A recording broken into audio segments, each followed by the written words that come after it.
I started exactly the right project at exactly the right time. And this is something that I saw the pattern, I really liked it, but I was not convinced that I was ever going to stitch it. But look what I have done. Hi Flosstube, I'm Michelle. This is my romantic tangle. This is Santa is Coming by Emma Congdon. I think it's got a different name in the cross stitcher and on her Etsy shop, and that name I just gave might not be either of them, but whatever we want to call it, I am so insanely delighted with this project. This is like 3.5 weeks of stitching, and that's 3.5 weeks of happy low pressure stitching. I can't wrap my head around it. I love the vintage Christmas feel. This has got me in the Christmas spirit, even though it's only November 18th. And when I started it, I thought maybe I could get it done by the end of the year. Yeah, unless something really catastrophic happens, it'll be done by the end of the year. I don't know how I got this done so fast. The number of hours I had to stitch and the progress I made, none of the math makes sense to me. I am not complaining. I am also hoping I didn't just jinx myself and that it's not going to spontaneously combust. This project led to something wonderful. If you look at the little houses, those little houses have white roofs on white Aida. This project was designed for white Aida.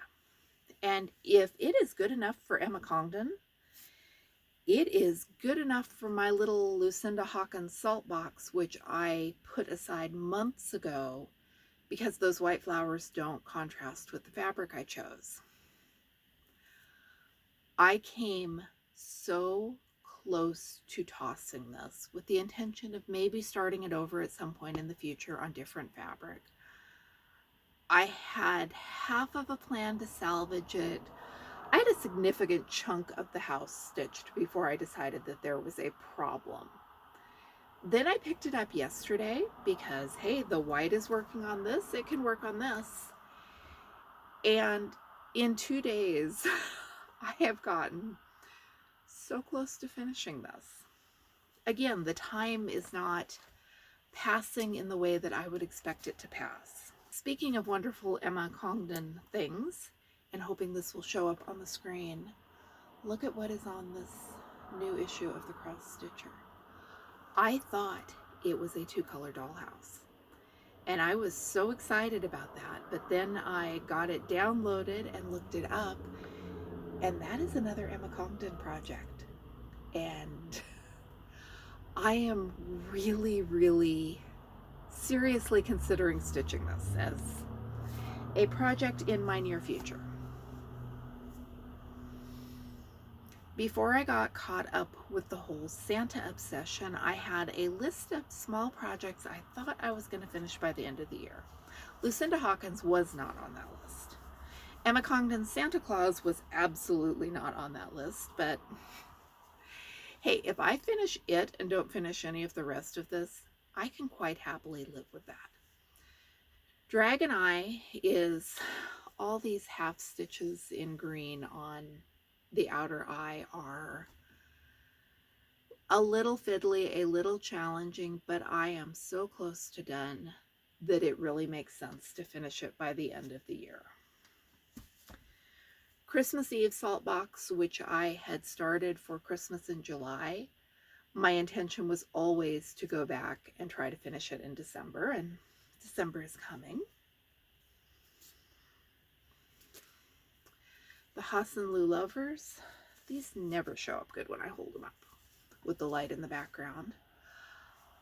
I think I want to try to finish them by the end of the year. I have thought about Little Girl's Fancy. I didn't bring it out to pull it up here, but it's only got a couple thousand, literally 2,000 or 3,000 more stitches. That means I could do a couple hundred a day. I could slog my way through all of the intricate little details of the dollhouse and that quilt that's spilling out of the trunk, and I have been working on it for so long, I will be relieved to have it finished. I don't expect to get a Fateful Night done by the end of the year. At the same time, it's still on my list of things I'm working on. I'm not feeling any sense of urgency to get or not get any of this done. I would love to get it all done, but if I don't, that's fine. And then I have to show you a thrifting find because there had been nothing fun at the thrift stores for I don't know how long. I will go to 6 or 7 or 8 thrift stores and there's nothing worth taking a picture of, let alone a video. This last week we stopped in and oh my gosh, they had literally everything I've been looking for. Most of which was not stuff I was going to buy, it was just stuff I was looking for. St. Vinny's keeps moving their craft section and it is driving me nuts because I cannot remember where it is this week. I picked up an old Creative Circle catalog to glance at it, and under it I saw the corner of an old crochet leaflet. I did not scream in the store.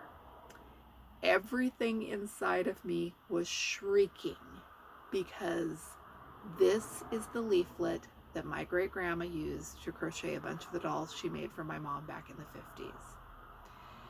A few years ago, I did a show and tell video about Grandma's dolls, and almost as soon as I posted it, somebody responded and they said, oh, that is such and such a leaflet.